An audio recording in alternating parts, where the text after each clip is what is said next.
I think there's a massive gap in information on why we would even need minerals. We really need minerals because minerals activate all the enzymatic pathways in the body. And it's been said that without minerals, vitamins are useless because of that reason, because they activate those enzymatic pathways. I can fast nearly without pain if I have knowledge of the minerals I'm low in, and being able to do an extended fast is just so much easier that way. Yes.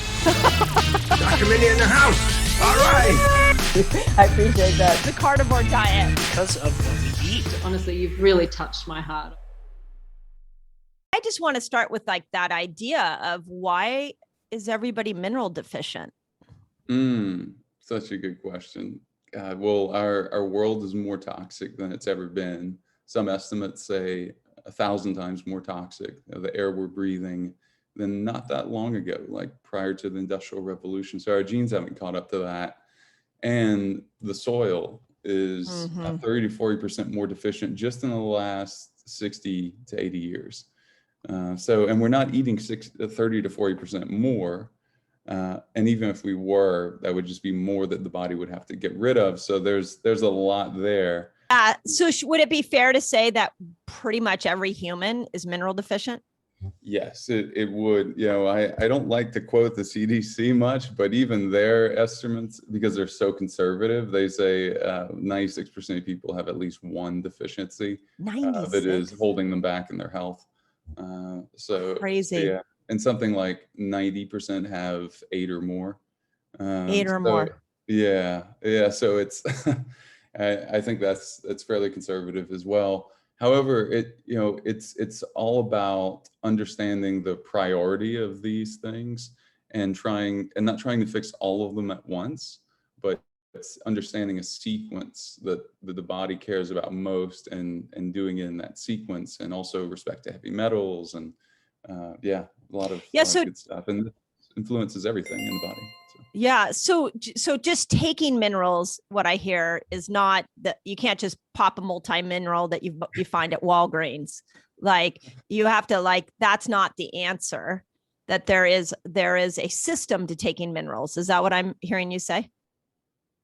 Yes, that's what I've realized for myself and for all the people we've worked with at Upgraded. And wow, I mean, it's such a profound difference when it starts to click for people. And for some people, it clicks sooner than others because of the other limiting factors in their body, like heavy metals. If someone has a huge toxic load of heavy metals, then that's a key part that we're working with as well.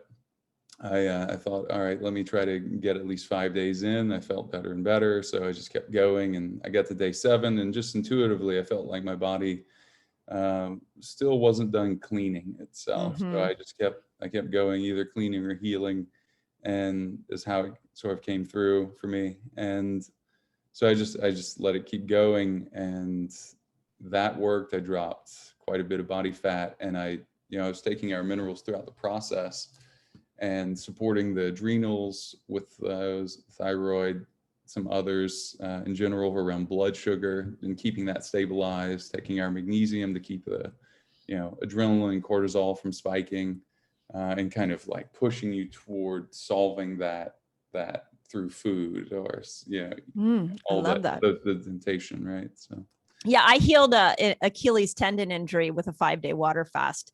Wow. I tried everything and I was finally like, I'm just gonna fast and see what happens, and it was gone. It never came back, never had a problem again. It was crazy how the body heals like that. Is insane. So good. Right? Story. Yeah. What minerals are you seeing are the most deficient in people? There's the common ones that we hear about, like magnesium and potassium. Potassium is probably the highest, 98%, but also iodine is way up there. And then manganese. A lot of people think I'm saying magnesium. I know probably a lot of your audience knows or has heard of manganese, but most people aren't really clear on what it does. And it's key for actually building the structures in our minds, in our brains of memory, like for creating those neural pathways, as well as phosphorus is as well, although that one's that one's in pretty good supply for people that eat enough protein, particularly from animal sources. That's where you find your best sources of phosphorus. What else? Those are some big ones for sure. And then it just depends on the person's biochemical makeup at this time, right? Based on what they've been eating, what their lifestyle is. Have they just recently run, or been training for a half marathon, or some race, or working really hard, or just going through a lot of life stress. All these different things, right, can increase our burn rate of minerals. Maybe they've taken, focus medication that's really depletive on the body, like we've talked about. So Adderall, modafinil, Vyvanse, any of these things can really be difficult. And the interesting thing is that these deficiencies, and they really start to lead to personality over time, because they lead to habit almost immediately, and then habit becomes personality. So yeah, it's super interesting. I think there's a lot in relationships as well, around that, and then the intersection of that with hormones. It's all very fascinating. What do you think the biggest depleter outside of our soils? You talked about working out, medications. Like, is there one thing? The soil issue is huge. And as the human race, we've got to solve that. We've got to go back to regenerative agriculture. It's ridiculous. So, but outside of that, that's a long-term problem we're going to have to solve as a collective group of people. But what can we do on an individual level? Like, if we know we're on Adderall, if we know we're an extreme, running a marathon, like, are there certain activities that you're like, these are the top 5 things that are going to deplete your mineral stores?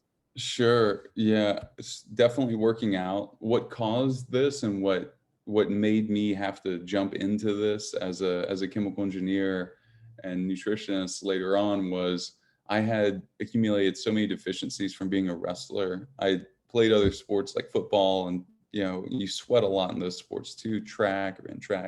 But with wrestling, you're minimizing what you're eating, you're maximizing your output.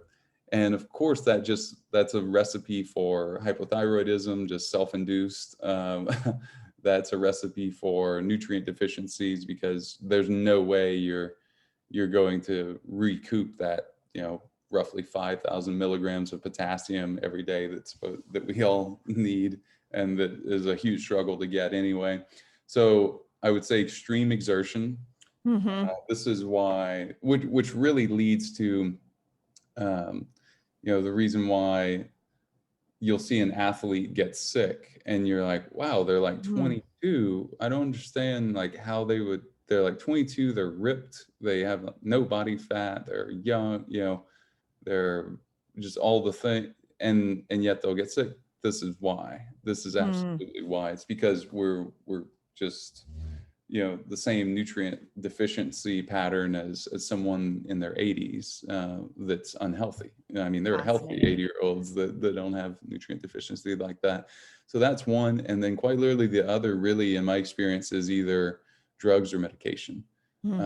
And I put those in a pretty similar category because they're so similar. Vyvanse is similar to I mean, it's methamphetamine. So is Adderall, and we get it's incredibly easy to get prescribed those things. And that was one thing that I say it all the time, is the worst nutritional mistake I ever made. So I want people to know that, and understand they have a very clear path to fixing their focus. I think anxiety, goes hand in hand with that lack of focus, and anxiety increases that burn rate when we're just sitting at our desk, where what I say often is we're redlining at our desk, right? A lot of people they're like redlining about the email or the thing they need to do, or any number of things.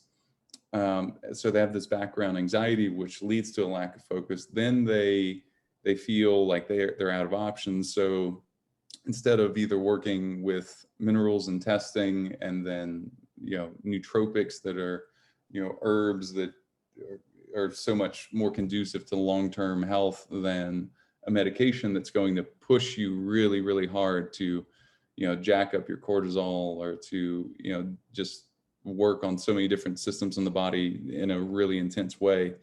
So those, and then, I put alcohol in that same category, too much coffee in that same category. So like a little bit, fine, a lot, obviously super depletive. Those are the things that come up first. And then, I would say stress is attached to all of those as well. So I feel like that's like the whole human race. I mean, you've got like people stressed, they're not eating they're not getting minerals in their food anymore because of the monocropping. And for those of you guys listening, if you're not familiar with that, go watch the documentary Kiss the Ground. It's a great example of what's going on in our farming system. We've got, people sweating a lot, especially some of the athletes. You've got people on, medications left and right. And so can everybody just assume they have a mineral deficiency? Yeah, they really can, because it's such a balance, right? It's such we're just constantly using these things. This is what Right. our whole planet is made of, like you're talking about with regenerative agriculture. It's what our soil is made up of. It's that periodic table.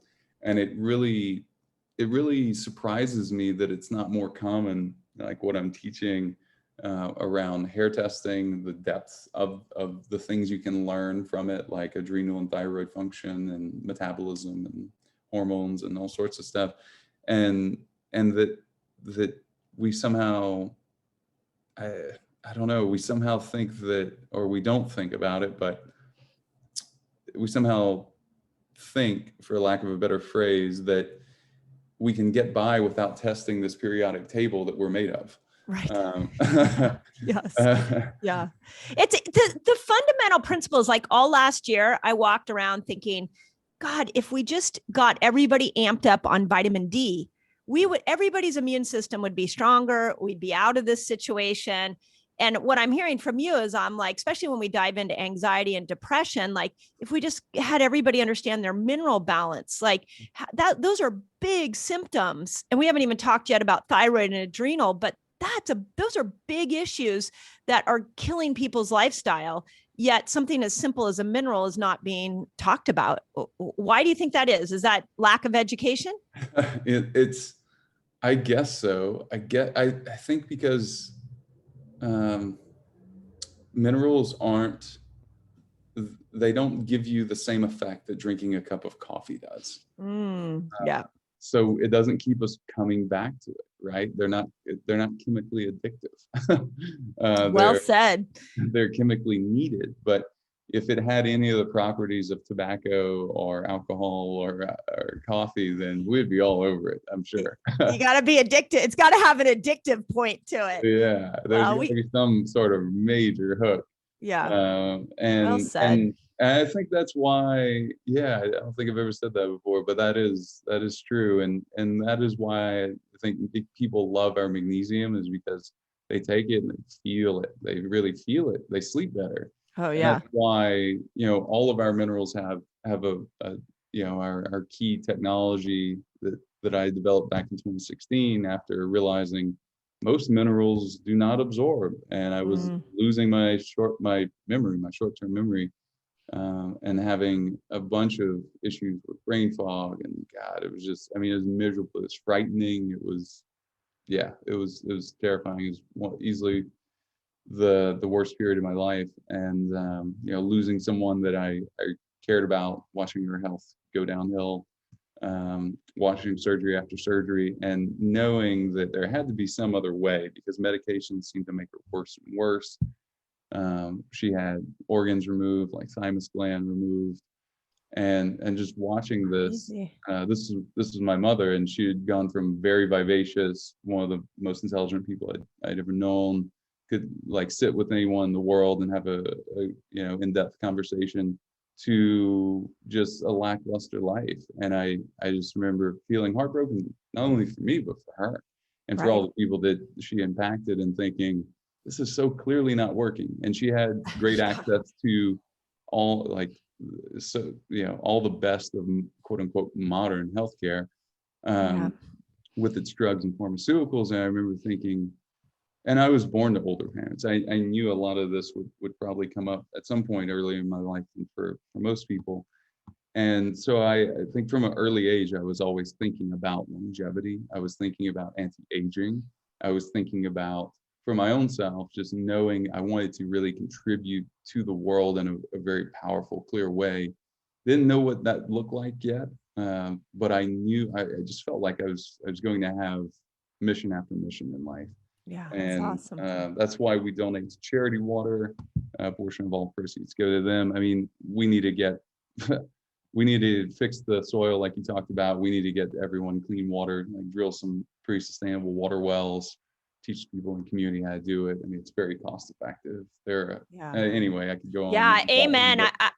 I hear you on that. And every day, the more I research, the more heartbroken I am that the human body's not thriving in this modern world. And there are so many things like depression, anxiety, thyroid, adrenal, fatigue, weight loss resistant, hormone imbalance. I mean, you go on and on and on.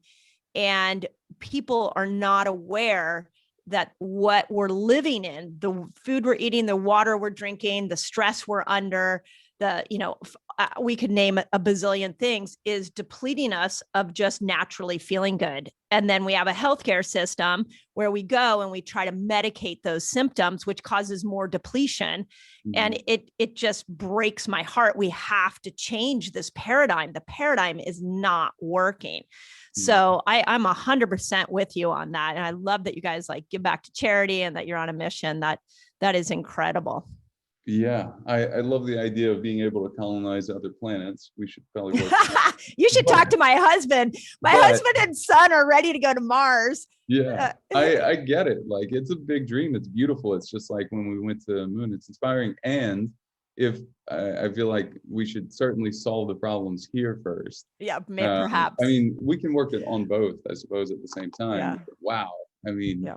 Anyway, I talked to a guy, Dr. Emran Mayer. He wrote a Gut Immune Connection, and he said, if we're going to go to Mars, we've got to take some bacteria with us. We can't we're going to need to bring the microbiome with us as well. So, and we've destroyed the microbiome here and everything. So I thought that was a funny slant. So talk to me about magnesium. So I just want to, just so our listeners know, I mean, we met at a seminar a couple months ago. You gave me a bottle of the magnesium. I'm always looking for sleep as a menopausal woman. I used to sleep great at 31, at 51. I really have to have a lot of hacks to make sure that I sleep well. I took that magnesium, not really knowing what I was doing. I just was like, okay, let me take 2 before I go to bed. I woke up the next morning and my Whoop was registering. It was like the recovery was insane. It was like almost 100%. My HRV had gone up. So then I'm like, okay, maybe I just had a restful night. So I repeated it through the whole bottle, and that I had the same result. And then I ran out of the bottle and my HRV went down. My recovery went down. What the heck happened? Explain to me why magnesium helps so much with sleep and HRV, which is really important measurement.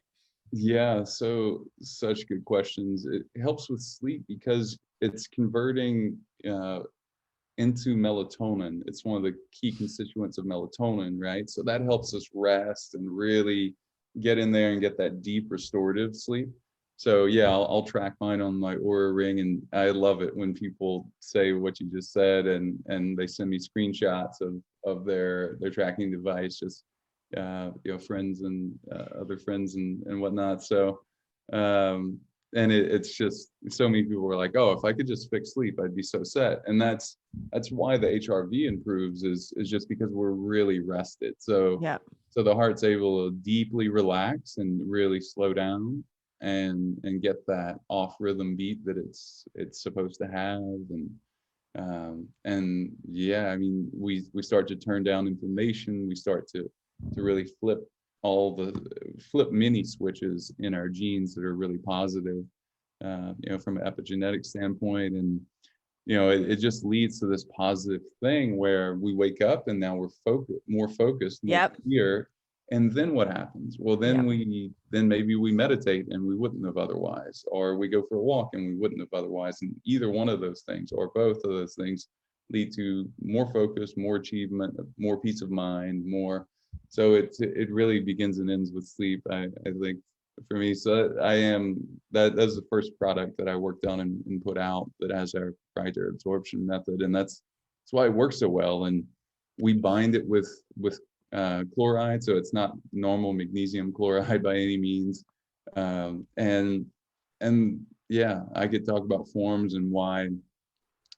I think there's a lot of confusion on that, and that's helpful. But it was yeah, amazing. It was amazing. And I also love that I could see it on my Whoop, because I always say, I always think, is it the placebo effect? Did I think I was going to sleep better, so then I slept better? But when you actually, we've been tracking so much on the Whoop, and we have people use the Aura as well. And it was proof right there. It was so cool. So great. yeah. I'm so glad you shared that. Yeah. And Jessica's husband, who's an extreme athlete, he's in his 30s, had the same experience. So, he was like coming in with his Whoop, like, what was that thing that you got at the seminar? Like, this thing was incredible. So he's probably, from so much sweating, maybe mineral deficient or magnesium deficient. Yeah. So yeah. Magnesium, potassium. And then, well, the other thing too, to even answer, to add to that on why magnesium is so important is, and this is something we test for in our hair analysis, which is, I think, just such a great tool, because it looks at so many different, we look at about 60 different elements and we prioritize these, but calcium to magnesium is such a key ratio. So when your magnesium is low, your calcium effectively is high. And that leads to just any number of issues, whether it's thyroid, parathyroid, just hormone issues, stiffness in joints, maybe the calcium channel staying open, calcium ion channel staying open too long in the brain, which can actually be a real issue with people taking too much vitamin D. So I would absolutely, here's what I do without saying should. When I take magnesium, or when I take vitamin D, I take it with magnesium. It was amazing. And I also love that I could see it on my Whoop, because I always say, I always think, is it the placebo effect? Did I think I was going to sleep better, so then I slept better? But when you actually, we've been tracking so much on the Whoop, and we have people use the Aura as well. And it was proof right there. It was so cool. So great. yeah. I'm so glad you shared that. Yeah. And Jessica's husband, who's an extreme athlete, he's in his 30s, had the same experience. So, he was like coming in with his Whoop, like, what was that thing that you got at the seminar? Like, this thing was incredible. So he's probably, from so much sweating, maybe mineral deficient or magnesium deficient. Yeah. So yeah. Magnesium, potassium.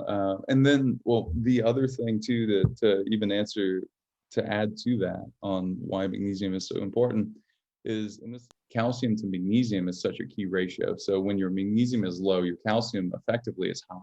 And that leads to just any number of issues, whether it's thyroid, parathyroid, just hormone issues, stiffness in joints, maybe the calcium channel staying open, calcium ion channel staying open too long in the brain, which can actually be a real issue with people taking too much vitamin D. So I would absolutely, here's what I do without saying should.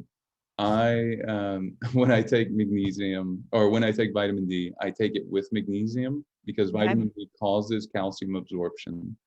And then we want that ratio, one of the more important ratios in the body, of calcium to magnesium, to be ideal. Okay. So talk to me about thyroid, because this is another one. And I want to talk about thyroid and iodine specifically, because I've heard a lot of mixed reviews on iodine. I've heard, you shouldn't take it. You should take it. You got to be careful how you take it. So what is it that we need? Is that the key nutrient for thyroid function, is iodine? And how would we know we're deficient in it? How do we know how much to take? It's a great question. To take those kind of piece by piece, iodine's recommended daily allowance, in my opinion, is incredibly low at 150 micrograms.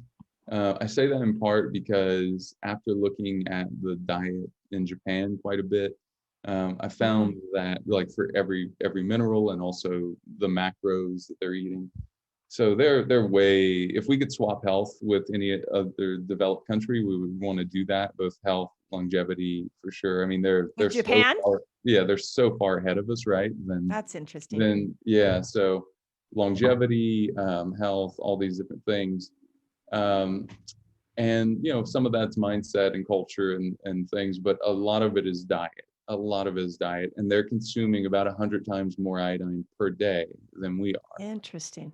So I'm not saying that that's the only thing, because it obviously isn't the only thing, of course. And it's really important.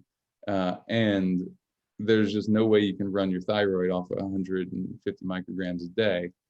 Even if someone has Hashimoto's, you know, you still need your thyroid to function for obvious reasons. So I'll just address that straight out of the gate. My opinion, from looking at everything I've seen, is that you still need iodine, because you still want that gland producing hormones. Now, is it going to produce hormones without the key minerals that it needs? No, it's not. And to the extent it doesn't have those key minerals, it will not produce. It will ratchet down its production. Can I get iodine through salt? No, it's not enough of a dose. So iodized salt's not great. That's I'm so glad you asked that, right? Because it's you know, looking at like 9 milligrams per like a huge dose of salt that would, yeah. So that, and then that's only going to be really found through salt that's had iodine added to it. You'll of course get trace minerals in your either, you know, I like Hawaiian salt or Celtic salt or Himalayan salt. Though you'll get your trace minerals in there. But when you look at the diets that either you or I or like from a macro perspective or coaching people with, you know, they're great, and overall I really believe they're fantastic, and they're low. Those foods are low in iodine, or they're completely deficient in iodine, which is typically the case. And part of that soil, part of that is just those foods have very low iodine levels. Japan has so much more because they're eating so many sea vegetables. And the thing there is some of those sea vegetables have moderate to high levels of heavy metals. So, I was just going to say thallium. I mean, we test heavy metals a lot, and thallium, it comes out in everybody. And when I researched it, you know, nuclear fallout in water, and we've got an issue. So my daughter is obsessed with seaweed. She's always been obsessed with it. And I've wondered if there was like a deficiency that she's had, that she's been trying to get it. And, you know, on one hand, you're like, well, seaweed, that's awesome. You should let her, you know, eat it. And then I think, I don't know where it comes from. It's like, that's sort of a scary path to try to get it from seaweed, I would think. Right. I've heard that kelp is better, but for just some reason, like where it's grown, how it's harvested, something like that. But the specific there, I don't remember, but this is the reason why we put a fairly large dose in our iodine, that it just, and it's one of our few products that has a really neutral taste. Like all of our products should be minerals in water. Yeah. I mean, they're not as tasty as coffee, that's for sure. Yeah. Well, I noticed the magnesium was kind of salty, the little tablets when I took them, but I liked that. I mean, I'm a salt lover, but I was like, there's something different here. Why do these taste salty? I mean, I've taken magnesium for a long time. There's something different here because none of the other ones I've taken have tasted salty. Yeah. So, you know, now in talking to you, I hear that there's a thoroughness in how you put your formulas together. That is why so many people are seeing such great results with it. So would it be fair to say that anybody who has a thyroid problem has an iodine deficiency? I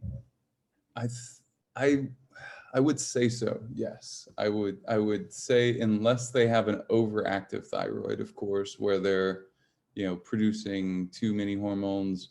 I think even quote unquote hyperactive thyroid is typically intermittent with low and high. Right. Right. So it's spitting and sputtering. So there may be, a ratio there that's really out of whack. So some of the key minerals that we have that have found that are key for thyroid that I put in peak thyroid are zinc and copper, as well as selenium, as well as iodine. And then for people that want even more iodine, they can take our iodine supplement. We put a little bit in our upgraded memory supplement as well. I mean, it's key for brain function. So everyone, I would say even someone that is hyperthyroid, you still want them to have, like the minimal amount, like 300 micrograms is what we put in upgraded memory. I worked on that for a couple of different years. It's been out for about a year and a half now. And I would say that, you want a baseline of that, and then you want to adjust the other minerals in your body to smooth out your overproduction of that hormone. So, you probably also want to strengthen your adrenals and provide the key minerals that support adrenals. So, those are different things. Can you overdo minerals? Like, this is a question we get with vitamin D a lot. They're like, can you overdo it? And my answer usually is you can, but we're so vitamin D deficient that let's start by just getting you in a normal range. And then there's a point at which you can stop the supplementation. Do you feel like it's the same with minerals? Like it's really hard to overdo because we're so deficient. That's such a great question. So there are certain minerals that are easier to overdo than others. So like soon we'll have depending on when this airs, our upgraded iron will be out, and people can be deficient in that. But it's easier to recover sometimes a iron deficiency than it is to recover either iodine deficiency. That can take a long time, but you'll notice that you'll have cold hands and feet, for example, if you have iodine deficiency, or have other symptoms of low thyroid. And those symptoms will start to go away. You'll become like, if you just cringe at the thought of an ice bath or jumping in cold water, then you probably have iodine deficiency. Yes. Yep. That's me. That's the one biohack. I'm like, I should do it, but I cringe. It's tough. I mean, it really is, right? And I was that way too a couple of years ago. For me, it took somewhere between like 9 and 11 months of me dosing iodine pretty heavily. I was doing our dose, which is 5 milligrams a day. Of course, it's in a dropper, so people, if they want just a really small amount, they can also do that. Right. And then they can start off maybe higher, they can drop back down, they can just, sort of intuit that part with their hypothyroid symptoms. If they, and this is for anyone that is, not necessarily diagnosed hypothyroid, because it's kind of difficult to be diagnosed hypothyroid if you go to a traditional medical well practitioner, said, right? Because you'll be middle of the range, because that range was based on what? An unhealthy population. Yes. So, right? So well said. And such a good point. They're only looking at TSH, and it's a baseline of a lot of unhealthy people. So that is such a good point. Thank you. What about fatigue? That's something. What are the minerals we're missing? A lot of people are dealing with just extreme fatigue. And when I say fatigue, it's like not just getting enough energy throughout the day, but what about like when you work out and you're just like struggling to do a normal workout that you didn't struggle with before? Oh God, this is such a good question. Okay, so most people are going to need these 4, right? And again, my whole issue was I was taking the minerals intuitively when I had all the brain focus, just the brain fog, the focus issues, all these things. So absorption's key. So that being said, so like magnesium again, potassium again for sure, and then salt and phosphorus. Those are the 4 that come to mind first.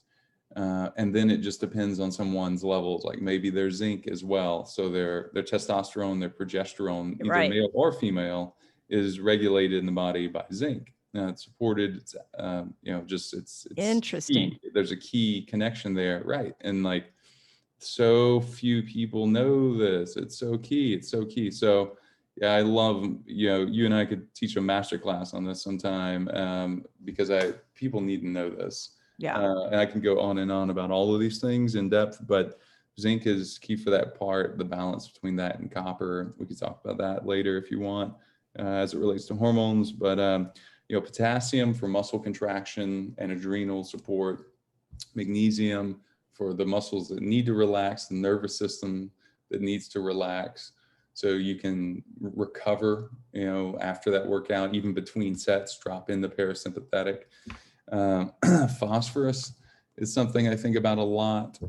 I actually put out a large dose manganese supplement too, because that RDA is so low, and I've seen everyone be deficient in it, or not everyone, but I can't say everyone, but almost everyone be low in it. Manganese helps with recovery. So like recovery after workout. So like your I think triathlete friend or something you were mentioning. I think is a guy. So he would be Spartan racer. Yeah. Okay. Yeah. So like anyone like that, recovering, bouncing back from a workout and feeling, okay, so I worked out yesterday, I'm ready to go again today. That's key. Magnesium is key for that too. Phosphorus as well, just because it's going to help the utilization of protein. It's key for that. That's why it's typically found in high protein foods. So nature is smart in that way. So smart. Yeah. That's okay. So I want to go back to what you said about hormones and salt. zinc. Salt. Did I say salt? Yeah. You said sodium. Yeah. They're going to be typically low in sodium, if they're also pretty fast paced in their life. But how much do you need? I mean, testing is key. I've pushed myself so hard that I've consumed, on average, like 4,500 milligrams of sodium or more in a day for 3 months. Done a hair test, still found that I was low in that, and needed to improve it. So it really depends on your output, right? So are you really, really going all out? Then your nutrient requirements go up. So anyway, and sodium. No. You got my brain turning now. So sodium, people tell me, well, isn't sodium going to raise my blood pressure? Like they're scared to do sodium. Help us relook at sodium, because we have been brainwashed to think that sodium's the enemy. Why is sodium needed? So sodium is needed because our heart sits in a bath of potassium and magnesium and sodium. And for it to relax, it needs magnesium. For it to contract, it needs that chemical reaction.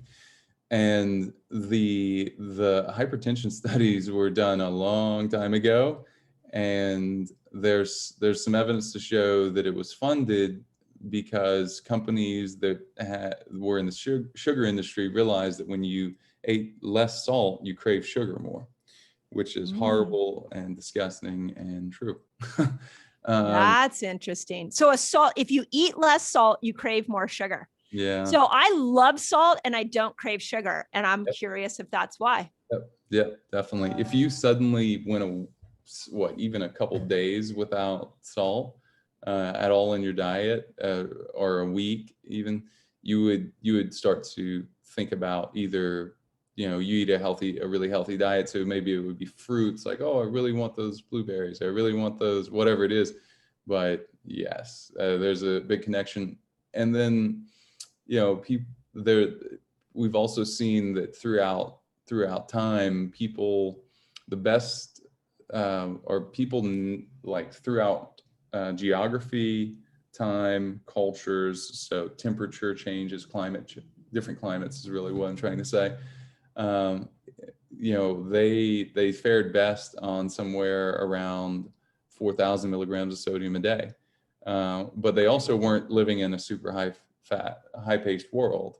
And maybe they weren't also, in some cases they were definitely intermittent fasting, right? But and they weren't necessarily ideal, but I think of that as a minimum, and that is in terms of hypertension, you're more likely to cause strain on your kidneys, which from an energy standpoint, one thing I always think about after studying chemical engineering is systems of things together. I think of delivery mechanisms, and that's probably why I took minerals and figured out a way to get them to better absorb in the body. Typically our problems that we have that we call problems throughout our life or society is either poor delivery, poor absorption, so delivery mechanisms, or it's just some inefficiency. So in the case of our, if our kidneys are having to work overtime, in the case they do when we have too little salt, they actually have to work harder to balance fluids in the body, because it balances interstitial fluids in cells, right? And yeah, it's just really, really fascinating, because knowing what I know now about salt excretion in the body, our kidneys can, like the average set of kidneys can pump out over 3 pounds of salt per day, 3.2 pounds per salt per day. And yet we're concerned that 5,000 milligrams might be too much. Right. It isn't. It's also self-regulating. I mean, Mindy, you Yes. love salt, right? Have you ever eaten more salt when you're tired of salt, when your tongue was like, oh, No, you don't, right? Yeah. And my blood pressure has never been an issue, but hopefully, just so our audience knows, they have now proven that that's more of a sugar issue. That's more of a bad fat issue. It's not a salt issue, but we still have doctors that are still looking at their patients and saying your blood pressure is high, get off salt. That is like an old school theory that doctor needs to get repatterned on. So, and they need to get up to speed. Let's go back. I want to make sure I don't miss this, because this was really interesting what you said about zinc being a precursor to progesterone and testosterone. So where my brain went on that is, I have this real strong philosophy that women over 40 need to start making changes to their lifestyle, because the ovaries are starting to wind down. Progesterone and testosterone are two hormones that are pretty going to go down pretty quickly for women, and they're going to miss them. So should we get every woman over 40 supplementing with zinc, so that we can get those hormones to the best they can be? I mean, they're never going back to the level they were at 30, but will we maximize their testosterone and progesterone production? I want to say straight away, yes, just with the caveat that we test levels and we understand that, where their copper is. So maybe they took a bunch of iron supplementation when they actually needed copper. That being said, zinc is so key. Yes, I would want women supplementing, especially around that age, supplementing zinc, because it will help decisiveness. There's such a clear link. This is really fun. So I know you told me a lot of couples listen to the show, and something that you find in relationships is that there's this balance between zinc and copper. And copper can be thought of, because it regulates estrogen, as very feminine, and zinc as a good masculine element. It's like, so it's for men and women, where we both need both. And let's say you have too much copper. Well, male or female, you'll have this ungroundedness, and taking more zinc can balance that. And we'll get into we can also talk about why the opposite there can be issues and you want to test. But if you have too much copper, you get really creative, but it's hard to follow through on things. So there's an ungroundedness, right? Interesting. And that's like pretty feminine. And then with no masculine, with this balance, with zinc is thought to be, guiding, sort of gathering, in terms of like bringing together things. So it's very, it helps with decisiveness. It helps with being analytical. So if you have a very analytical job and you suddenly start consuming lots of foods that are high in copper, which, people can search a list of that. online really quickly. But some of them are foods that we think of as being incredibly good. Now, Mhm. soil may or may not have them. So the particular exact foods that you're putting in your mouth, depending on whether they're grown, whether or not they're organic, they may or may not have much of these. You should still obviously consider eating organic all the time if possible, because we want to get rid of all the junk and pesticides and whatnot. It's obvious, right? But that being said, the soil may still be depleted. So understanding your levels there and understanding this balance is really key. So, for example, let's say we have a woman that is very high in zinc, and she's in a relationship with a man that's really starting to eat, maybe supplementing copper through multivitamins or through taking standalone minerals or eating a lot of copper-rich foods like avocado, cacao, things like that, dark chocolate, so things like that. So you start to see a lack of polarity in the relationship, and therefore a lack of attraction, because they're Interesting. Yeah, isn't that fascinating? See, so I've never heard anyone talk about this. Yeah, so we should talk about it more, because that'll be a whole nother episode. I have a theory that marriages, relationships start to fall apart as a woman is when she goes over 40. And the reason for that is her hormones are going off. And when her hormones go off, her personality changes. Now, if the woman understood, like I have spent so much time understanding my hormones that I'm able to articulate to my husband, like, hey, my progesterone's low right now. I'm just feeling a little anxious. This is what's going on. And so it's really been helpful in the relationship.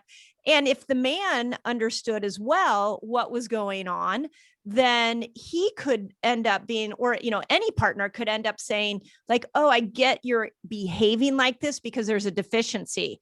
Now you've got me thinking we could take it one step deeper, and we could say, well, you have a mineral deficiency. I have a mineral deficiency.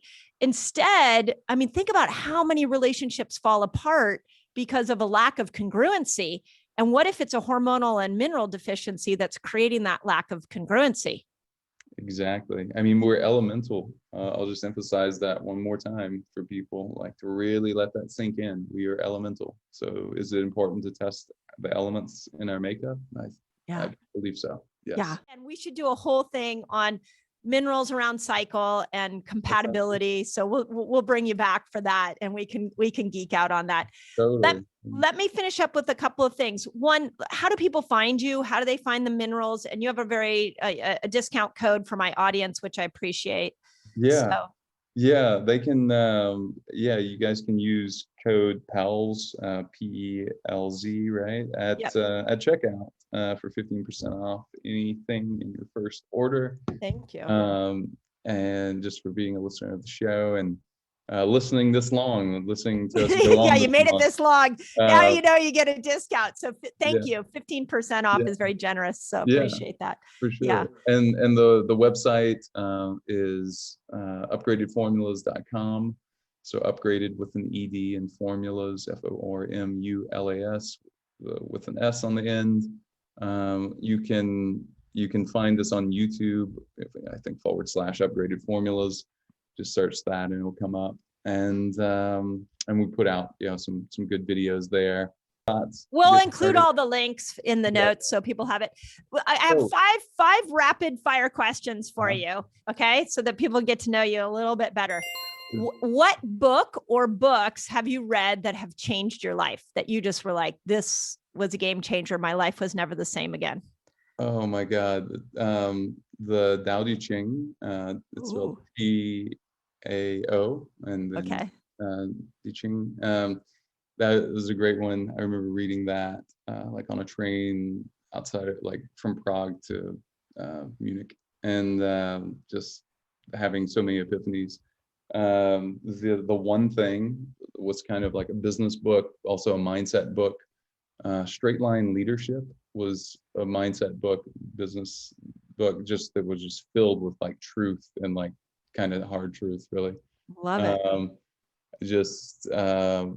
God, all the chemical engineering stuff. I was gonna say you're gonna give like some scientific book. Yeah, if you really want to know, there was like this and that book of thermodynamics and fluid mechanics that was amazing, but then you also have to have like a minor in math to understand a lot of it. So, Maybe there'll be some people yeah, like that. no, the approachable ones, the awesome ones. I love poetry by Rumi, R-U-M-I. Oh yeah, Rumi. Yeah, Rumi's great. And then got Hafez, H-A-F-I-Z. The Gift by Hafez is just beautiful poetry. And this is calming. This is also health stuff too, right? Because anytime you calm your nervous system, maybe you wind down or you start your day with something soothing that reminds you that, hey, everything's going to be okay. The more you start to trust yourself, the lower your burn rate is on nutrients too. I love it. What I just learned from all those books is you're a deep thinker. You're a philosopher. That's yeah. And we're going to create at the end of this season, we're going to create a massive book list of all of our guests and like what they've done. So the books they've recommended. Okay. If you could go back to your 20-year-old self and give him any advice, what would you say to him? Oh my God. Two things. One, don't ever take Vyvanse or Adderall, no matter, even if a lot of people are doing it, even if you feel like you need it, drink, even coffee or tea would be better. Nootropics would be better. And that if one relationship doesn't work out, then another will. Just trust that the right one is coming. You're learning lessons along the way. I love it. I love it. And okay, for our male audience, what are some of your like favorite hacks, whether for life or for health, that you think are like unique to men that men should be implementing? Sure. So we have both a men's hormone health bundle that that's my first thought, where my mind goes first. I can think of other things too. We also, by the way, we have a women's hormone health bundle too. But that the upgraded memory is key for men. It's good for both men and women, but it's really, really key for men. All of those elements help memory. They also are synonymous with balanced hormones, particularly like testosterone, testosterone, progesterone, things like that.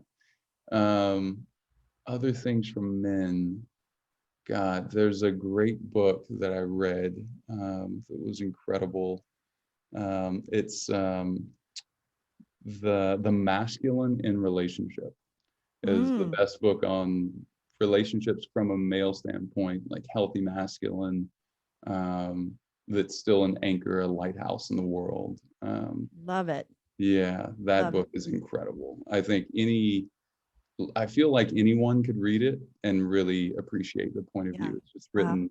Yeah, it's great. Love it. Love it. Well, like I said, we're big book fans. So, okay. What's I know you're a big biohacker. So outside of minerals, what's your favorite biohacking tool? Oh, I really like hyperbaric oxygen, getting in the tube. If you can do that, I just feel so lit up after. Yep. I like cold water before bed, not super cold. So I'll jump in Barton Springs here where I live. And you live in Barton Springs and your name is Barton Scott. Yeah, I know. Right? That's kind of fitting. Strange. So fitting. I literally can walk there from here. And hop in. So I'll do that maybe 2 hours before bed, let my body temp kind of modulate and get some really deep sleep. Awesome. And then meditation. I meditate. Certainly every morning, a lot of times twice a day. And in the evening to sort of enjoy your evening post work. Is just a great reset. You're like more present, more thankful. You realize you achieved more than you thought you did, things like that. Yeah. I just spoke at the International Hyperbaric Association, their conference, and I talked about how we can time hyperbaric to hormones. I'm obsessed with timing everything to hormones now. That's why I want to chat with you offline about minerals. But anyways, just the stories of healing with hyperbaric is unbelievable. So last question. If you had one message for the world that you could get in everybody's brain, what would that message be? Test, don't guess, for sure. By testing, it improves your intuition. And then I'd say as a bonus, just know that other people's actions aren't a reflection of you.